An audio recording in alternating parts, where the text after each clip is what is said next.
So one of the great successes of climate action has been framing the energy problem as an energy transition, moving away from old sources of energy like biomass and fossil fuels to newer, cleaner, cheaper sources of energy like solar and wind.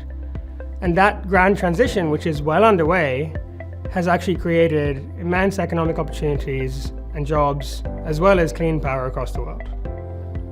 We're beginning to think of the land problem in the same terms.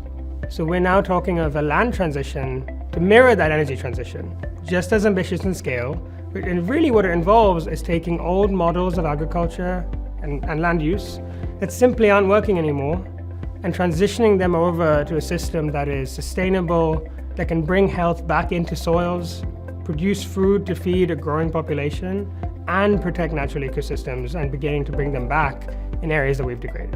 And ultimately, we hope that the land transition can bring economic opportunities to growers, the people who we rely on to steward these landscapes, while creating space for nature to thrive as well. So we're seeing that land transition begin in some really important places, like Brazil. Now, Brazil has over 150 million hectares of highly degraded land, which is ripe for recovery.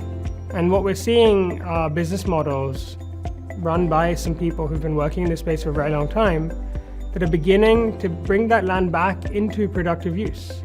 So for example, there are models that are bringing trees back into the highly degraded land, producing commodities like cocoa and palm oil, while also creating higher incomes for the landowners who steward those landscapes.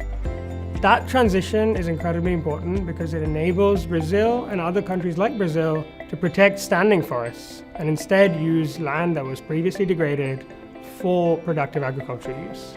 We don't need to cut down any more forests to feed the world. What we need to do is bring back degraded land, and that's an example of what we mean by the land transition.